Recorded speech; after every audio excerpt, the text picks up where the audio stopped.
आइए समझ विकसित करते हैं इन्फ्लेशन और डिफ्लेशन में। उससे साथ में ये जानते हैं कि इन दोनों के बीच में अंतर क्या है और इनका क्या प्रभाव पड़ता है अर्थव्यवस्था में। तो शुरू करते हैं इन्फ्लेशन से। इन्फ्लेशन वस्तुओं और सेवाओं के मूल्य स्तर में लगातार वृद्धि को दर्शाता है। अर्थात जब वस्तुओं की और सेवाओं की मूल्य में लगातार वृद्धि यानी कि वह लगातार महंगे होते जाते हैं तो उसे इन्फ्लेशन कहते हैं। इन्फ्लेशन में मुद्रा की परचेजिंग पावर अर्थात क्रय शक्ति कम हो जाती है। वहीं डिफ्लेशन में वस्तुओं और सेवाओं के मूल्य लगातार कम होने लगते हैं। इससे मुद्रा की क्रय शक्ति यानी परचेजिंग पावर बढ़ जाती है। इन दोनों के मध्य क्या अंतर है? तो इन्फ्लेशन में कीमतें बढ़ती हैं और डिफ्लेशन में कीमतें घटती हैं। इन्फ्लेशन में क्रय शक्ति घटती है, डिफ्लेशन में क्रय शक्ति बढ़ती है।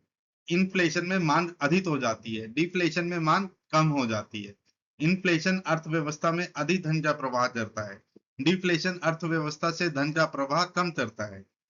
इन दोनों में क्या प्रभाव है? तो इन्फ्लेशन जब होती है तो वस्तुएं महंगी हो जाती हैं। इन्फ्लेशन में बचत का वास्तविक मूल्य घट जाता है। निश्चित आय वाले लोगों पर नकारात्मक प्रभाव पड़ता है। वहीं डिफ्लेशन वस्तुओं को सस्ती कर देता है। उपभोक्ता खरीदारी टाल सकते हैं। उत्पादन निवेश और रोजगार में कमी आ सकती है। सरल शब्दों में अगर हम कहें तो इन्फ्लेशन में चीजें महंगी होने लगती हैं और डिफ्लेशन में चीजें सस्ती होने लगती है।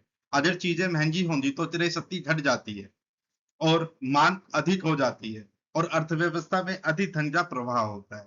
वहीं जब चीजें सस्ती होती है तो कीमतें घट जाती है, क्रय शक्ति बढ़ती है, मांग कम हो जाती है और अर्थव्यवस्था में धन का प्रवाह कम होता है।